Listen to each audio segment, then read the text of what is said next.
Coming up, New York City public schools implement transgender insanity. 10-year-olds suspended for not supporting LGBTQ school project, and researchers say male and female sports must be combined or eliminated because science. Plus, we're getting educated on Madame Curie. That's all next on The Dr. Duke Show.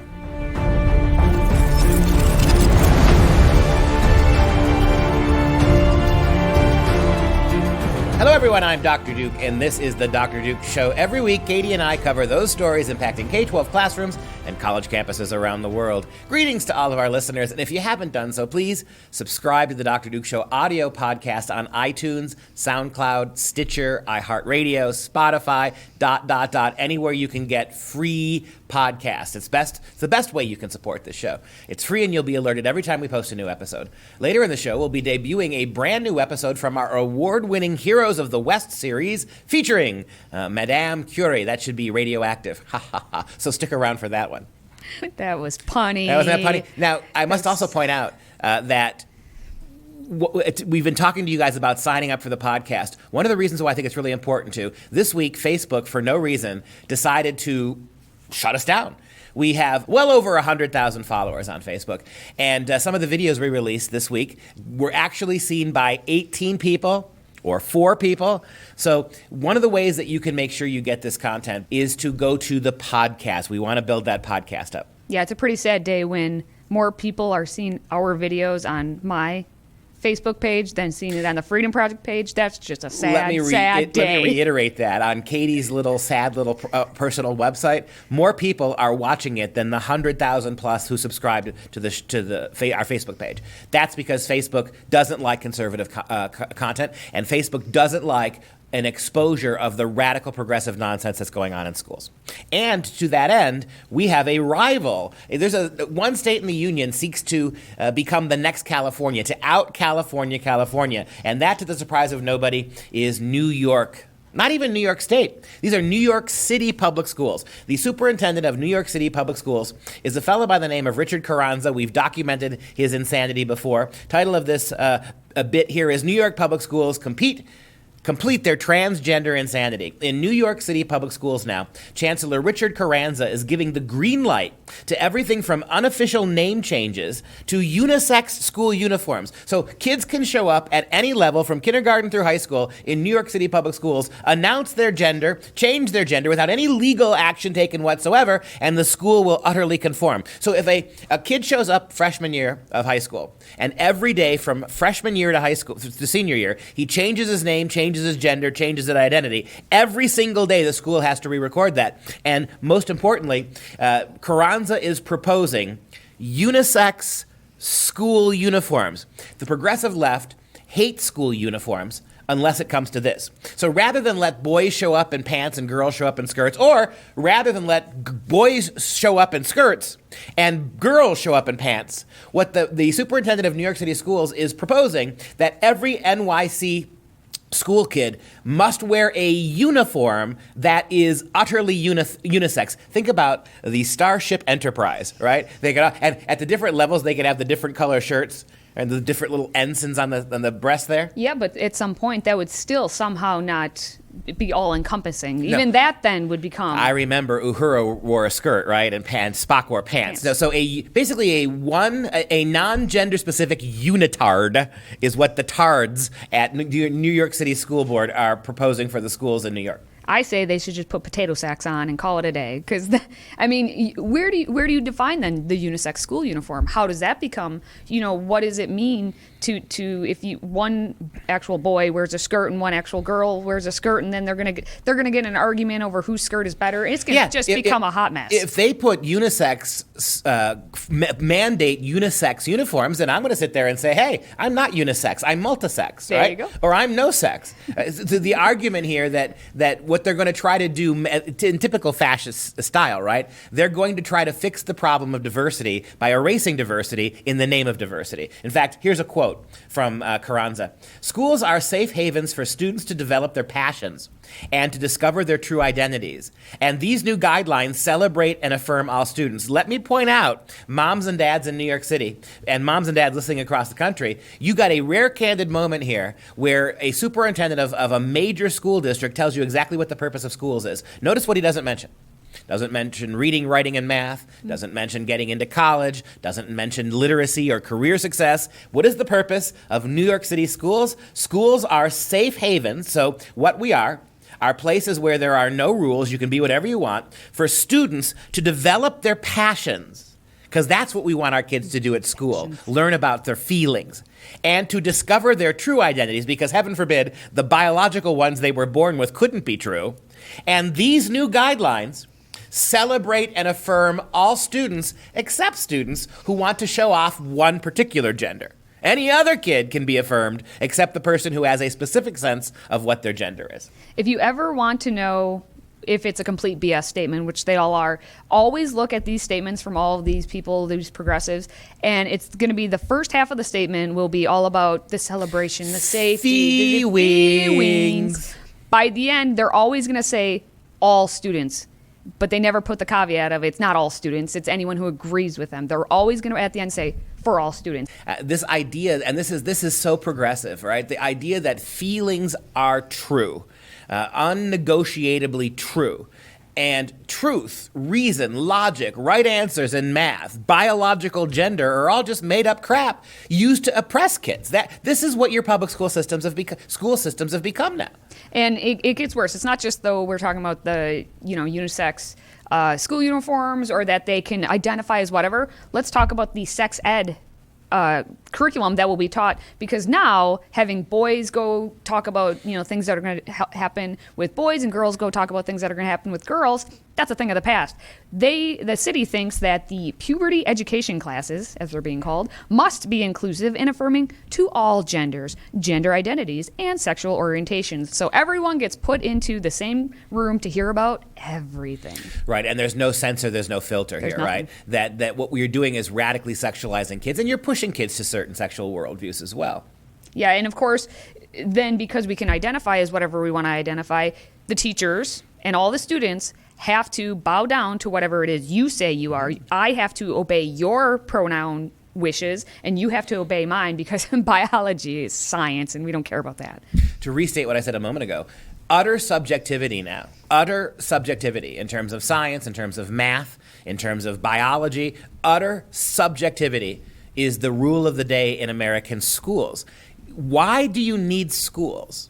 What is the purpose of schools if all they teach is radical subjectivity to the point that you can ignore science, you can ignore biology, you could math, you could ignore correctness? What is the purpose of your public schools? What function do they serve? If all they really dish out for your kids starting in kindergarten is a kind of radical subjectivity where anything goes except the truth. The only thing that stands athwart of subjectivity is objectivity. So facts and truth and empiricism and science and rationality itself has to be jettisoned so that everybody is what they say they are when they say they are. I mean, and you're seeing this with grades now. Grades are now subjective. Start substituting in New York. Start substituting colors for grades. Yeah, colors and symbols. Symbols for grades, right? Because so what is the point of this? Why are we paying utterly unsubjective dollars, right? Completely objective currency. Why are we paying that to allow the state to provide an education that basically says, well, whatever you want to do? It's like the worst nightmare of the 60s, man. Whatever, dude. Whatever you want to do, man. Whatever you believe, whatever you want to believe, man. This is school? Yeah. But, okay, then, hopefully the parents out there are saying, this is absolutely ridiculous. I don't want to be a part of this. What can they do? Because it's always, we give them this information, but then the parents just look back saying, well, what can I do about it? And we have the same response. Parents can be parents and decide that reality is not subjective, that career and family and taking care of your own kids down the road, that higher education, that learning things, that mastering skills, that's not subjective. Either you can do something or you can't. Either you can think something through or you can't. Either you can write something up professionally or you cannot. You would think that these parents who keep arguing there's nothing we can do about them can get the kids out of those schools. Do it. Quit being subjective when it comes to your kid's future. Well, and there's a kind of fatalistic objectivity, isn't it? Well, the schools are doing this to our children, and there's nothing we can do. Nothing we can do. Maybe those parents need to learn what objectivity means. Mm-hmm. Preach it. Preach it. We do have two parents who are actually taking action and defending their children and doing what's right for their children at a UK school where two 10-year-olds were essentially suspended for homophobia. Now, this is a story that's developing out of London where Susan Pappas, she's the head teacher at, I don't know if it's Heavers or Hevers, Farmer Primary School. If that name sounds familiar, you're going to know why, because she's been in the news before and we've reported on her. So she basically suspended a boy and a girl for 5 days each because they requested to not participate in an LGBT lesson during the Gay Pride Month. Their names are Pharrell and Casey. They're both 10 years old, and they had a visitor teacher in the room, and they said, hey, can we not participate in this? They were doing a coloring activity because it goes against their religious beliefs. And right away, that teacher, because they're in a very minority area, a very ethnic diverse area, said to Pharrell, the boy, where are you from?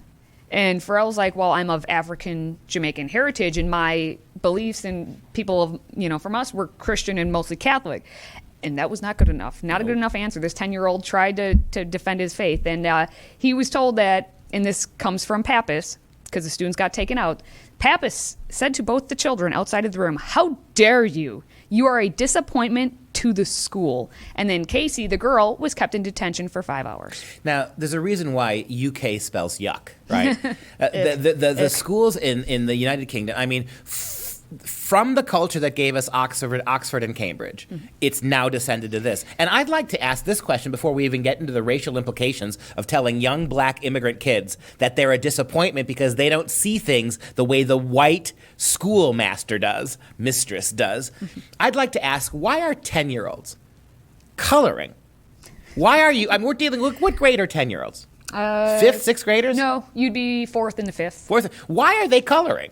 I mean, coloring is a first, second grade, at best, exercise to be done. And clearly, what they're coloring is some kind of LGBTQ coloring book, right? I had to color in college, just for the record. This is where we're at. College, I mean, universities with crying rooms and this is true. Puppy therapy. I'm not surprised by that. But the thing about this is so they're coloring, obviously, some sort of LGBTQ coloring book. And I wonder, I mean, did they ban the flesh-colored crayon? That's what I want to know. That's a very good question. I mean, the fact that these kids are African Jamaican heritage, right?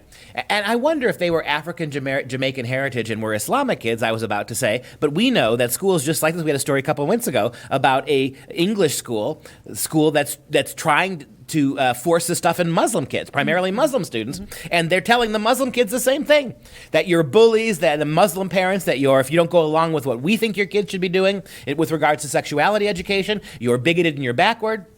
Seems to me that the real bullies here, again, turn out to be the school administrators. There can be no way of looking at this than our way. And if you're still giving kids as old as 10 years old, fourth and fifth graders, propagandistic coloring books, what if this kid had asked to opt out of coloring? Say they were in science class and they got a global warming coloring book, and I don't want to color. These kids are right to stand up, not just for their religious worldview, but for their educational worldview too. Why are we spending our time coloring in fourth and fifth grade to make a point? Well, and it seems that the students here, at least Casey and Pharrell, are the smartest people in that building. Listen to Casey explaining what is happening in her school. I think that they're trying to confuse children into saying, what are you? Because before anybody knew what LGBT meant, everybody knew what gender they were. But now people are confused and they're saying that they're bisexual and trans because they're confused, and people are trying to say it's okay. But before all of this happened, they were completely confident of who they were, but now they're not. And so the mom was also in that video, and she and another mom, Pharrell's mom actually complained to the principal officer of the school, citing specific statutes and school policy. So they were well prepared. They laid out exactly what they needed to say to prove that their children were being excluded for non-disciplinary reasons. They wrote a letter. They requested that the children not have to participate in the LGBT lessons. And both parents said their kids will not go back to the school unless Pappas confirms that nothing will be said to any of the members or the staff or their classmates about what happened to the decision to suspend the kids. And again, we said if you've heard Pappas before, it's because we've done a story on her before. Earlier, it was last June, she actually threatened a protest, or parents threatened to protest this playground pride parade called Proud to Be Me that Pappas orchestrated and wanted all these parents to come and watch as their kids went around the playground being proud to be me. And when the parents actually protested, she had to cancel it. But then Pappas's daughter, a grad student, was in a meeting with a parent, and for some reason, because the daughter's so radical, she wore this T-shirt that said, "Why be racist, sexist, homophobic, and or transphobic when you can just be quiet?" Now, Pappas's daughter is a grad student of sports sociology and feminist theory, and she writes about feminist porn, and also serves as school manager and deputy safeguarding officer. So that's why she was feminist studies and sports sociology. Yep. Mm-hmm. Right, there you go. And writing about feminist porn. So anyway, so you have Pappas, who's basically trying to indoctrinate these children via overlooking the entire school. Then you have her daughter is a part of this too. So she's what paid position? What degree does she have? Well, she is a grad student, but she's the school manager and deputy safeguarding officer. Officer. That's a lot of progressive nepotism right there. I think Katie, described the story really well. I would simply say, for Casey, no Sunshine Band, and Pharrell, there's no happy do. Oh my gosh. Nice. Had to work it in there. That was lovely. Anyway, coming up next, we're going to be talking about free college tuition in a new study that shows a stunning number of college-bound students simply want to partay. So, why are we talking about taxpayers footing the bill for that exactly?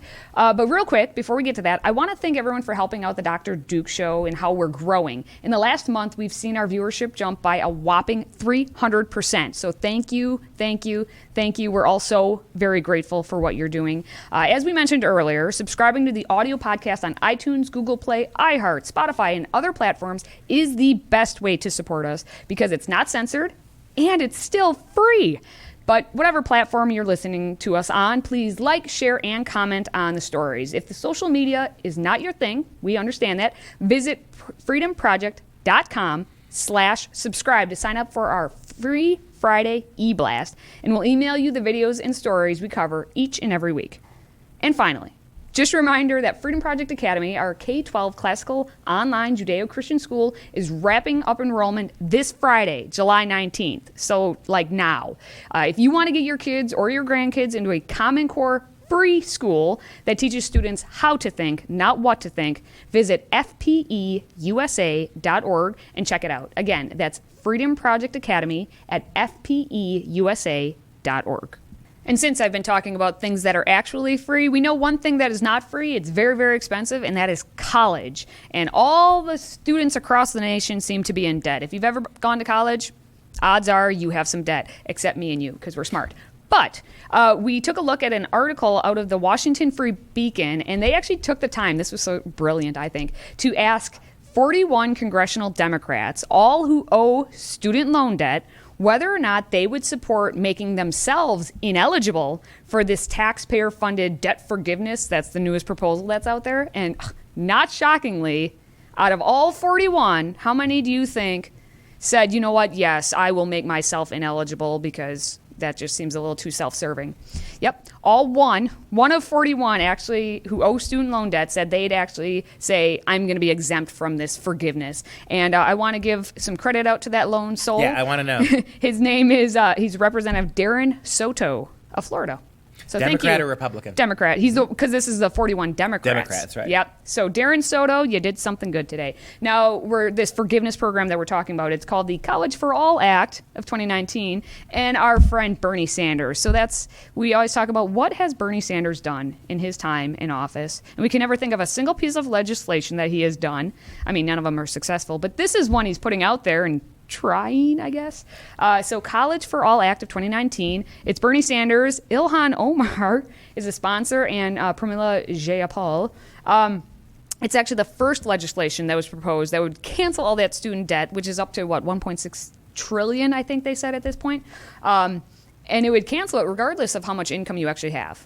So one of the things cancel that we know is that a lot of kids have used their student. We did a story a long time ago, almost a year ago, about kids using their student loans to actually take trips. Yep. Oh, yeah. Right, to go to Taiwan was one couple decided to go as a pre-honeymoon trip to go to Taiwan, and you could once you get that money, you could blow it on other things besides school, right? So why not if you waive these loans, right? If you waive the having to pay this back, why can't we have a college student culture where you get as much money as you can? I'm going to go to a 2-year technical college. I'm going to take out $475,000 of federal loans, and I'm going to spend it on cars and houses when I know sooner or later some idiot Democrat's going to come along and waive that debt, probably because they want their own debt waived. Well, that's exactly it. And so it was interesting that they took a look at the people who are trying to make these decisions, are supposed to be representing us. They're representing themselves as well. So for an example, we always talk about Alexandria Ocasio-Cortez and how she's out there saying that, college for all, and this is atrocious, that not everyone is able to afford it. Well, she has people don't know the full numbers, anywhere from $15,000 to $50,000 in student loan debt. And she's always talking about how she can't, she's eating ramen and sits on her floor in her little apartment and she can't afford anything. And she wearing $400 shoes. Exactly. But she actually claimed last month that it was literally easier for me to become the youngest woman in American history elected to Congress than it is to pay off my student loan debt.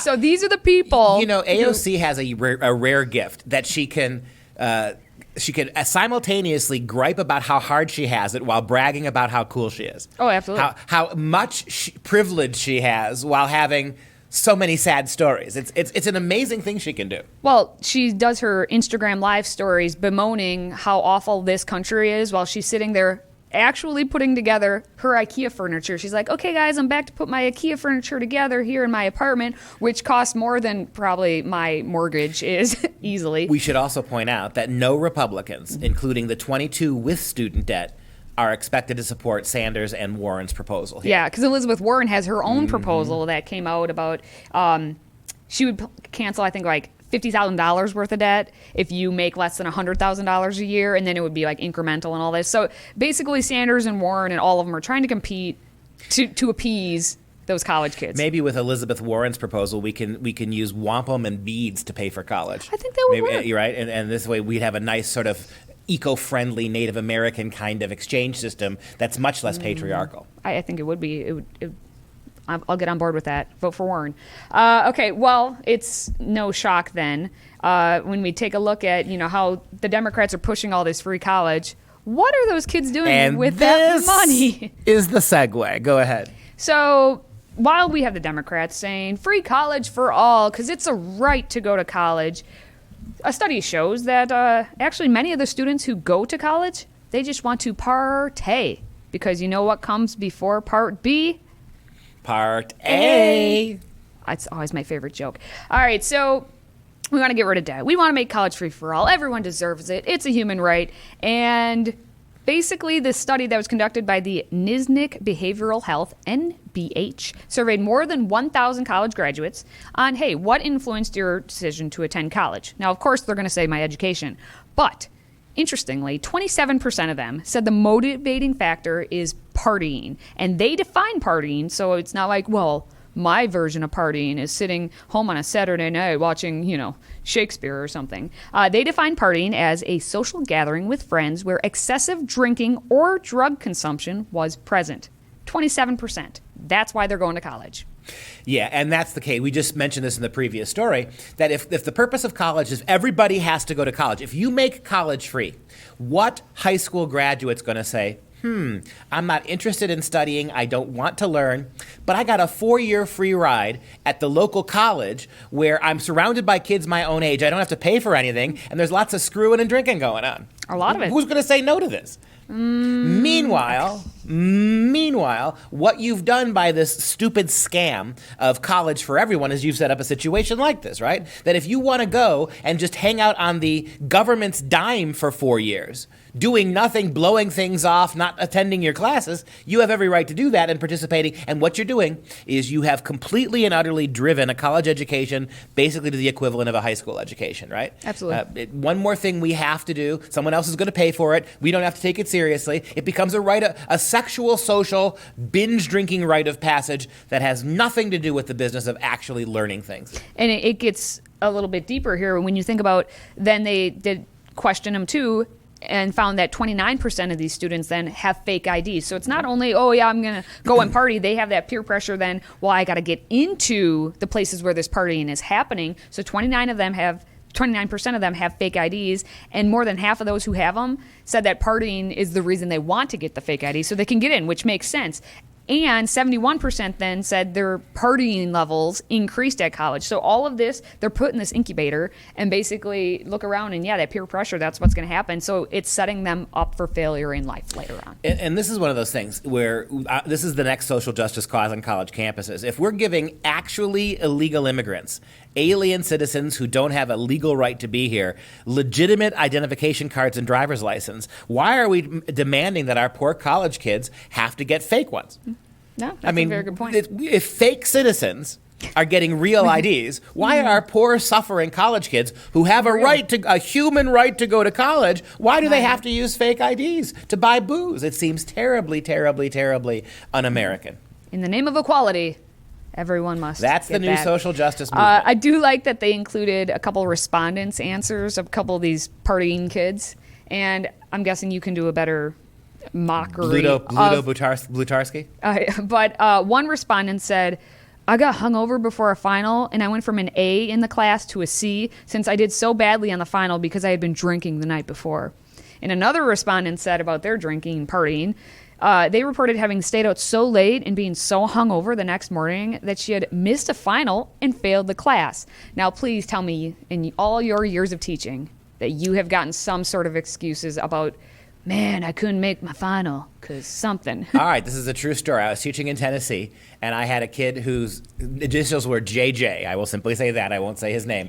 Who came to me about 2 hours after a final exam wearing nothing more than shorts and kind of a wife-beater T-shirt. And he said to me, and I quote, Dr. Pesta, I'm sorry I missed your final exam. Here is a bag of pot. Seriously. If he pulled a bag of pot out of his shorts and said, if you let me take the final exam, you can have this. And when I asked him where he was that he missed the exam, he said, I had the opportunity to sleep with 2 girls at the same time and couldn't pass that up. That's what he said to me. And my response to him is the same response I'm going to give these kids right now. I did my best Dean Wormer from Animal House. Oh, okay. And I said, may God have mercy on your soul, right?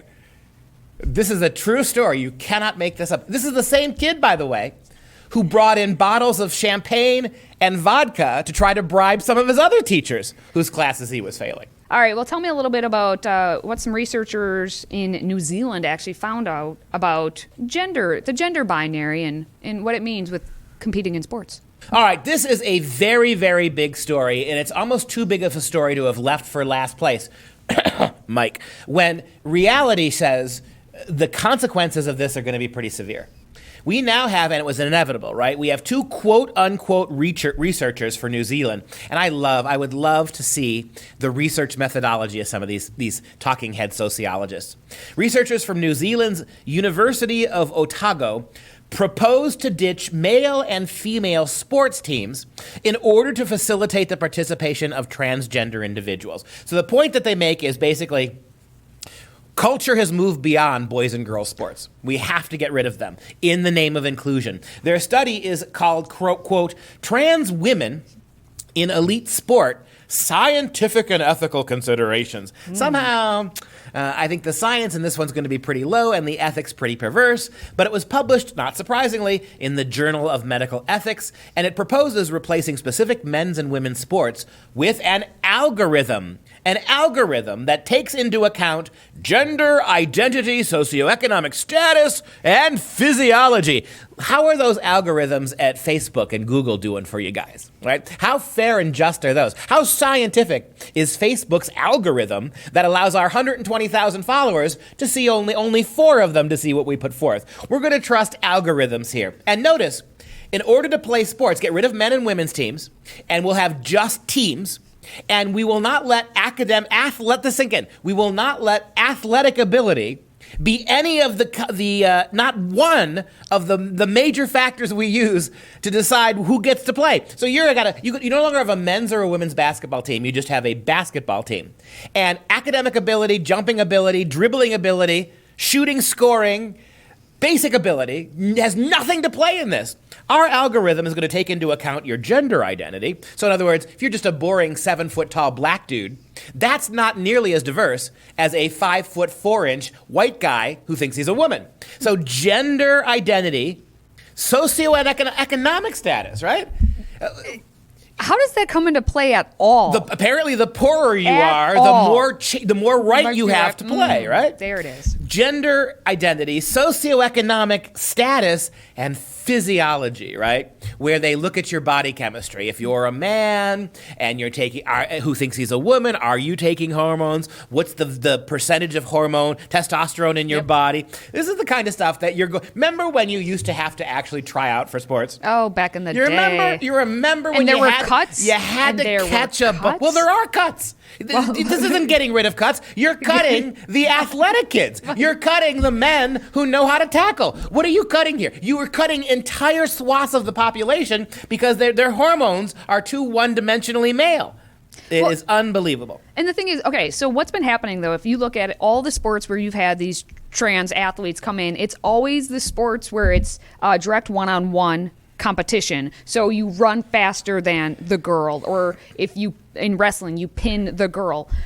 They're not taking into account on this the team sports. Like you're trying to take into account the basketball team and how that affects it. So they're trying to say that, well, right now we just look at the gender identity, but hey, if we put the physiology, we can calculate this out and how they get that edge. But it doesn't work like that because there's so many factors that go into if a big, 6'6" burly man on the girls' rugby, let's say if they're playing rugby, puts up a block or tackles someone, how that affects then the girl who actually has, the ball and scores or something. They don't take into effect that one-on-one ratio. Well, they are taking into account. I think they're ignoring it. I don't think they care. Well, that's what I'm saying, though, is that. Yeah. From a logical perspective, it's not that they're ignoring it. They know exactly what they're doing. They want to destroy that kind of competition. They want to make sports not about competition, but about inclusion, right? Exactly. Sports, the entire oeuvre of sport now is nothing about athleticism. It's not about sports. It's not about competition. It's not about victory or physical achievement. Sports now is just for them an arena of inclusion. In other words, to make sports fair, you have to include and promote primarily people without any sporting talent. Well, and that's how they conclude that it is important to both extend and celebrate diversity while maintaining fairness. Right. No, that's not part. For cis women in sport to be simultaneously inclusive and fair at the elite level, the male/female binary must be discarded in favor of a more nuanced approach. See, male and female, man and woman, true and false, right and wrong, evil and good. They're just too definitive, too objective. Everything has to be subjectivized. Can we step back from this? Almost everything we've talked about on the show today, if you strip it away of its educational pretensions, is nothing more the implementation of Marxist, socialist dialectic. Equality, the word inclusion now, the word diversity now, the word multiculturalism now, all of this has nothing to do with anything other than subtly and overtly incorporating socialist ideology. Notice what we have here. Some people are good at basketball, some people are not. In the name of equality under the proletariat, right, everybody will be equally good. You remember the stories about how Chairman Mao in China would take doctors and make them work on farms, make them shovel crap on farms. and they would take farmers and they would force them into hospitals to perform surgeries, right? Now, what happened when farmers tried to operate on patients? The patients died. What happened when you took highly trained farmers and made them sweat on farms? Well, it broke many of them. And the point being, and Mao's point was, in Mao's China, everyone is the same. It's exactly what's going on here. What Carranza's doing in New York, the superintendent of schools, all of this isn't about, again, it's not about diversity, inclusion, it's not about happiness, it's not about healthiness, it's about taking those fundamental premises of Marxist socialist dialectic and drilling them into our students' heads. Even gender, right? It's not fair that some are male and some are female. So we're going to have unisex unitards to get rid of those distinctions, because everyone in Carranza's school will be the same gender.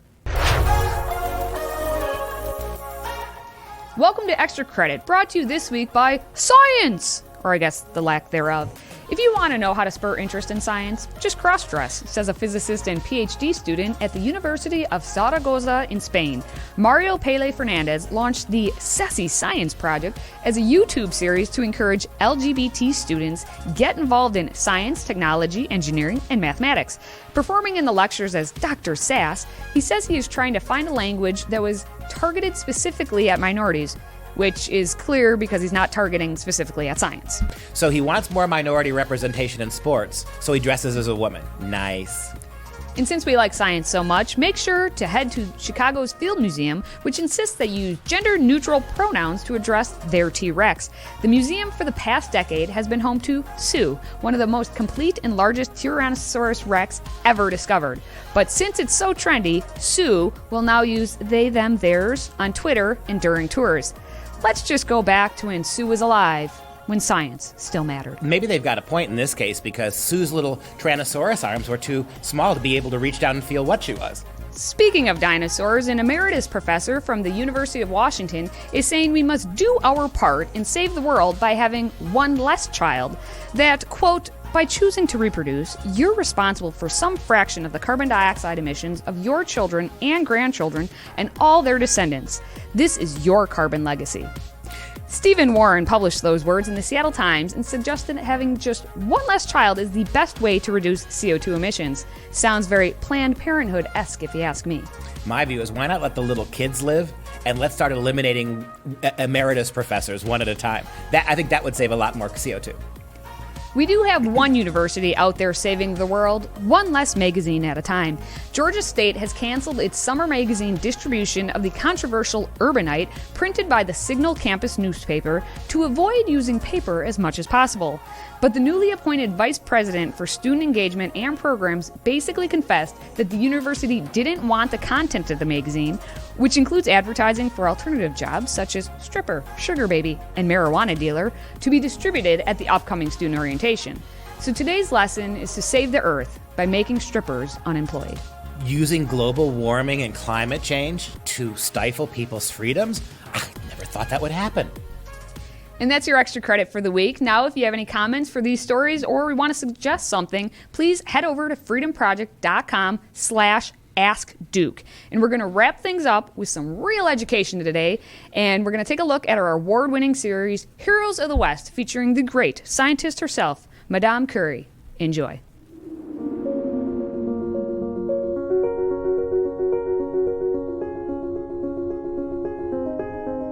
Of all the female scientists to make contributions to our collective knowledge of the universe, none shone brighter or broke more barriers for women than Madame Marie Curie. Born Maria Skłodowska in 1867 in Warsaw, Poland, Curie grew up in a house of educators. Her father taught math and physics, while her mother ran a boarding school for girls until the birth of Maria. Since women were not allowed to attend universities at that time, Maria served instead as a governess after obtaining her basic education. She continued educating herself, however, focusing specifically on advancing her intense interest in scientific subjects. In 1891, she left Poland for Paris, France, to further her studies in physics, chemistry, and math. At the University of Paris, the Sorbonne, she obtained licentiateships in physics and mathematical sciences, achievements comparable to master's degrees in today's universities. After being denied an academic appointment at Krakow University in Poland because of her gender, Curie settled for a position at the Sorbonne in the School of Physics, eventually becoming head of the department. It was there she met her husband Pierre, also a professor of physics. The two wed in 1895, Marie wearing a dark blue dress that also doubled as her laboratory clothing. The Curies had two daughters, Irene and Eve, before the tragic death of Pierre in 1906. In over a decade of marriage, the Curies achieved great scientific discoveries working as a team. In 1903, they shared the Nobel Prize in Physics with Henri Becquerel for their joint research on the radiation phenomena. Marie and Pierre also discovered the elements radium and polonium. Marie chose the name polonium as a way of honoring her homeland of Poland. She eventually produced radium as a pure metal in 1910, garnering her a second Nobel Prize, this in the field of chemistry. In 1914, Curie went on to become director of the Curie Laboratory in the Radium Institute of the University of Paris. During World War I, Curie developed small X-ray units that were used to diagnose injuries near the battlefront. But despite such practical, real-world applications of her science, her passion remained laboratory research. Just 2 decades later, in Savoy, France, Curie died on July 4, 1934, at the age of 66. She died from aplastic anemia, which was caused by her exposure to radiation during her research. Curie's passion for science contributed to her demise, but the study of science continued in the Curie family as daughter Irene followed in her mother's footsteps, eventually winning a Nobel Prize in chemistry with her husband in 1935. Marie Curie was the first person to win 2 Nobel Prizes, is one of just 2 people to win in 2 different fields of study, and is one of just 4 to win multiple Nobels. Madame Curie understood well that perfection was not something to be obtained by mere mortals. Nevertheless, she worked tirelessly to advance the cause of science, observing that one never notices what has been done. One can only see what remains to be done. And there you go. Do you feel smarter? Maybe smarter than a 5th grader at least? Well, show your appreciation by smashing that like button and sharing the episode. And don't forget to subscribe to the Dr. Duke Show audio podcast and leave us that precious 5-star review and maybe a few nice comments, because it really does actually help grow our podcast. And that does it for us this week on the Dr. Duke Show. If you like what you heard, please share the video and audio podcast with your friends. I can't encourage you enough to do that. It's free. And look, you get to hear about all the kids trying to bribe me with pot to pass them. For the Freedom Project, I'm Dr. Duke. She's Katie. We'll see you next time.